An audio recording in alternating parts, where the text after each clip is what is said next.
Let's talk about Zeri. Zeri is the newest marksman coming to League of Legends, and at first glance she appears to be a very different marksman from those that came before. Zeri is our first purely skill shot based AD carry, firing a skill shot instead of right clicking as her primary attack. As usual, I got together with my community to test out Zeri for myself and took in as much information as I could to make the most informed initial insights as possible. Since the general understanding of this champion will evolve with time, and it's impossible for me to have had enough time with her to learn everything, please treat this video as a primer for your own learning, not a definitive guide. Zeri is an odd champion, so we need to go over some terminology first to avoid confusion. Zeri's right click is not a true basic attack, it's an ability defined by her Q passive. Zeri's Q active is for all purposes her actual basic attack. To keep things consistent with other champions and her control scheme, I will still be referring to her right click ability as her auto attack, but just recognize that Zeri uses her auto attack sparingly. Zeri's Q is a linear skill shot that spreads its damage across 7 instances. It is her primary mode of attack, and since it is considered a basic attack, it scales with crit, applies on hits and on attacks once, not once per instance of damage, and damages turrets, wards, and plants. The cooldown scales down with Zeri's attack speed. While Q doesn't penetrate units, it does penetrate wards and plants, and you can hit multiple minions with one Q cast if earlier bullets kill the blocking minions. Because Zeri's Q fires in 7 instances of damage, Zeri's DPS is obliterated by flat damage reduction like Warden's Mail, Leona W, or a Mumu E passive, but her Q casts deal more than 100% AD damage. Zeri's Q makes her the only marksman capable of blind firing into Fog of War with what is effectively her core auto attack, but there is no actual indicator that you've hit something outside of your runes, items, and passive. Zeri's auto attack is a small electrical zap that deals very conditional damage. By moving and casting Q, Zeri generates charge.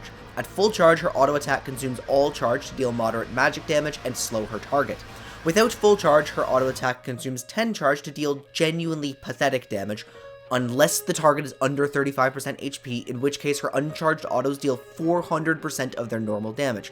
In other words, it's not worth auto attacking unless you have full charge or your target is under 35% HP. In those cases, your uncharged auto attacks can help with farming or contribute a noticeable DPS boost to targets who are in your face. Zeri's passive defines several shield interactions. When she gains a shield from any source, she gains a small temporary movement speed boost. Zeri also shields herself for a percentage of her damage dealt to any shield. This is a very simple passive for a modern champion. Zeri's W is a linear skill shot slow that either damages the first enemy it hits or fires a laser from the first wall it touches. The initial pulse can only hit one target, is blocked by minions, and deals magic damage instantly on contact.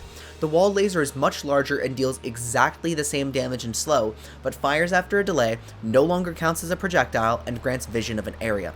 The cooldown is moderately long compared to similar abilities, but the slow is very potent. Zeri's E is a very short-range dash that empowers her next 3 Qs within a short period to pierce through all targets, dealing reduced damage to all targets beyond the first. Zeri's pierce Qs will not apply AoE on-hit effects. E is an auto reset, which in Zeri's case resets her Q cooldown as well.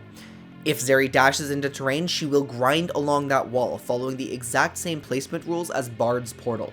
Zeri can cast W and R while grinding. For every champion hit by an ability or a fully charged auto attack, E's cooldown is reduced by 1.5 seconds. Zeri's R deals damage to nearby enemies, then temporarily empowers her for each champion hit. Zeri gains stacks of overcharge from her initial burst and an additional stack on hitting a champion with any attack or ability, refreshing her stack duration. While stacks persist, Zeri gains bonus attack speed, gains an increased attack speed cap, deals bonus magic damage on hit, and empowers her Q. Q becomes a faster attack that chains electricity to nearby targets. Each stack grants Zeri movement speed, so the longer you can maintain your stacks, the harder you are to pin down. Above all else, Zeri's ult is a ramping combat steroid, and since its cooldown does not start counting down until the stacks expire, you want to use this as early in a fight as possible. In terms of skill order, I find it very hard to argue against maxing Q, then W, then E. The bonus damage from maxing Q adds up quickly since it's effectively investing skill points into making your auto attack stronger as a marksman. Maxing W dramatically empowers its slow in terms of both strength and duration, and the damage increase is valuable as well.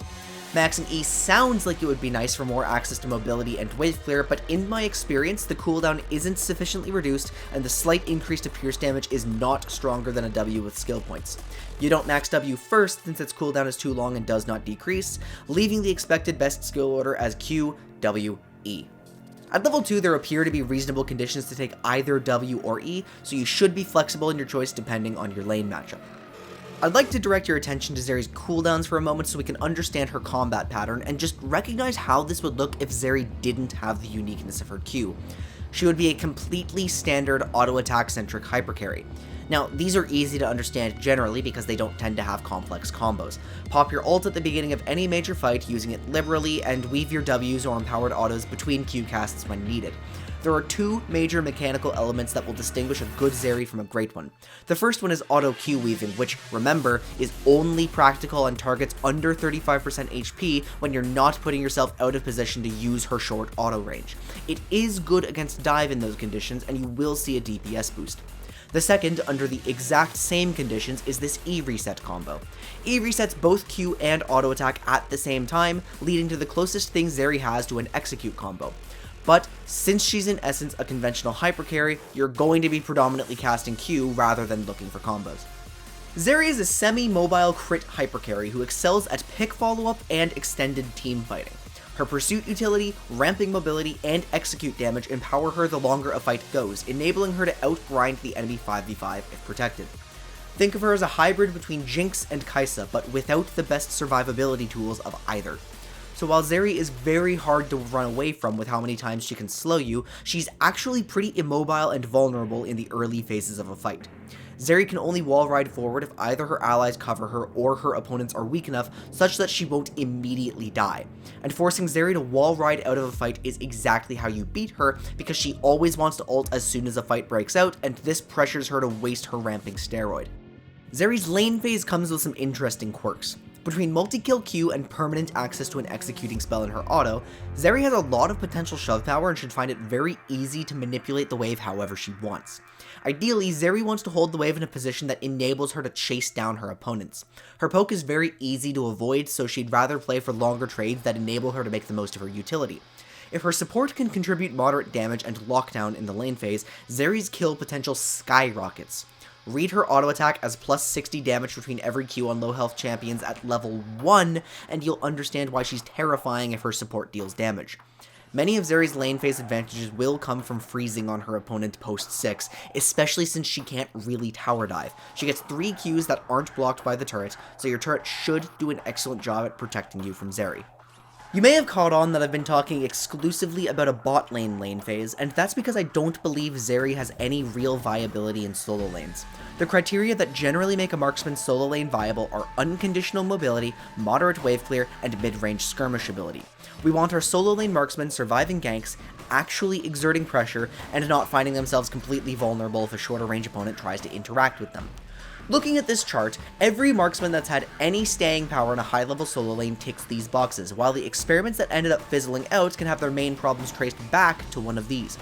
Zeri has easy wave control, but her mid-range skirmish potential is too situational, and her mobility is very limited if she's not standing in the perfect spot, making her a very vulnerable gank target. If you want to play Zeri in top or mid, top is probably the stronger lane for her, but I'd only play them purely for fun. I see 2 keystones as compelling rune options for Zeri, Lethal Tempo and Conqueror. I currently prefer Lethal Tempo because it gets Zeri much closer to her attack speed cap without fully itemizing for it, which is desirable, and because the range does affect her Q. But Conqueror's ramping AD also supports her purpose well, and I haven't crunched the numbers to find an objectively better option. Beyond that, standard AD carry precision runes work. Overheal may gain a bit of extra value with Bloodline on this champion if you can keep her health high enough for it to repeatedly proc her passive. Choose your secondary tree based on general ADC tendencies, because there's nothing here that Zeri values more than other AD carries do. Zeri's itemization starts simply and then branches out. Her core stats, unsurprisingly, are AD, attack speed, and crit.